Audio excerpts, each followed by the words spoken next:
Hey everyone! Thanks, Grim. Thanks, Grim. That's real cool.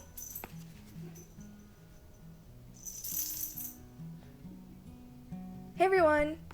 A little while ago, I made this book because I wanted to show you guys how to sew this little headband right here. Since I was only showing you how to do the headband, I didn't go into detail about how I did this cover, but a lot of people have asked me to do a tutorial on how to do this cover, so that's what I'm gonna do today. So, let's get started. You'll need a text block. I'll leave a link down below to a video where I show you how to make one. Decorative paper, book cloth. I'll leave a link to where I bought my book cloth. This is leftover from way back a few years ago when I took a book arts class. In fact, this is actually my last piece. Book board, or some type of non-corrugated cardboard. I'm just using the back of one of my sketchbooks. PVA glue, a glue brush, a ruler and or a speed square, an X-Acto knife or scissors, and a pencil. Take the measurements of the text block, the width, the length, and the width of the spine. Before cutting the bookboard, make sure you're cutting it with the grain running up and down. To figure out the grain, gently fold the bookboard top to bottom and then side to side. You'll notice that one way gives more than the other. The grain runs parallel to the fold that gives more. For me, the grain runs this way. You want to cut it that way because when it's exposed to any kind of moisture, even humidity, it curls with the grain. So it's best to have it curl with the length of the text block because then it won't mess up the spine. When you start gluing it up, you'll probably see how it curls with the grain. Anyway, cut two pieces that are as tall as the text block plus 1/4 of an inch by the width of the text block. And then one piece that's as tall as the text block plus 1/4 of an inch by the width of the spine. Mark about 1/4 to 1/3 in from the edge of the front and back pieces. If you want, you can be really precise, but I normally just eyeball the measurement and go from there. Place one of the cardboard pieces onto the book cloth, lining the mark you just made up with the edge. Mark around the bookboard so you know where to place these pieces later. I actually did this afterwards, but you may as well do it now. 1/4 inch from that, place the thin bookboard piece. Another 1/4 inch from that, place the last piece of bookboard. Transfer the mark from the bookboard onto the book cloth, and then cut that extra bit off. And as I was editing, I realized you probably could just measure these pieces without having to use the bookboard pieces like I did, but whatever. The less measuring I have to do, the better. On the top and the bottom, you want there to be 3/4 of an inch of extra book cloth.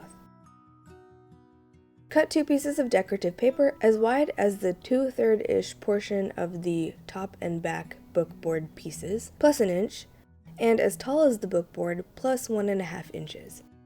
Spread the glue onto the 2/3-ish portion of the book, extending the glue 1/4 of an inch past the line that you marked. Place the decorative paper, making sure to match the edge of the paper with the edge of the glue line.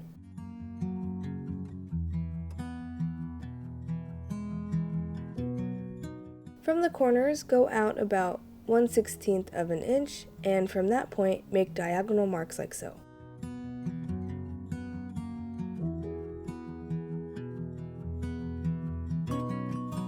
Cut these off. Apply glue and fold up and around.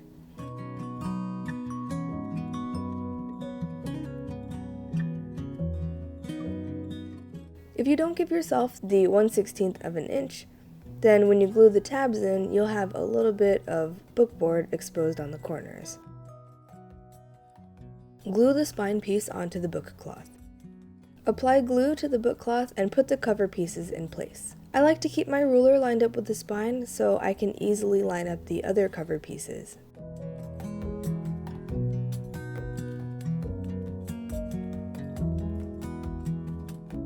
From the middle of the 1/4 inch gaps, go down 1/16 of an inch again, and from that point mark small wedges like so.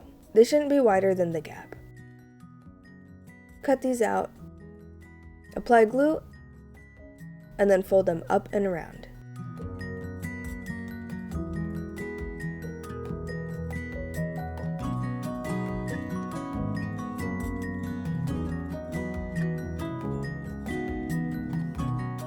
Mark 1/2 of an inch from the spine on both sides on the text block. Apply glue to the top page except for the bit that's closest to the spine. If you don't leave this part unglued, it'll make it harder to open the book nicely. Place the text block into the cover, glue side up, with 1/16 of an inch edges around the text block. Close the cover, which will glue the top page onto the cover. Flip over, open, and repeat this on the other side.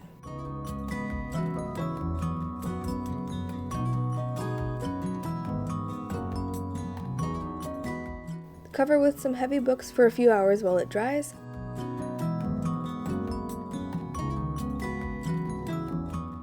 And then it's done.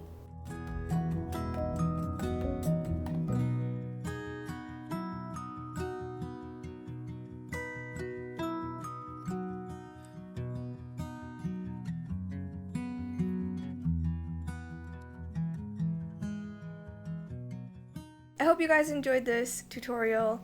If you did, please leave a like. If you want to see more, then feel free to subscribe. I post art videos every Tuesday and DIY videos every Thursday. You can follow me on Twitter, Tumblr, Instagram, Pinterest, Snapchat, and Twitch, and I'll leave the information to those down below. Thank you to my patrons for helping me produce this video. If you are interested in becoming a patron, then I'll leave a link right up here and you can go check it out. If you have any questions or suggestions for future videos, please leave a comment down below, and I'll see you next week.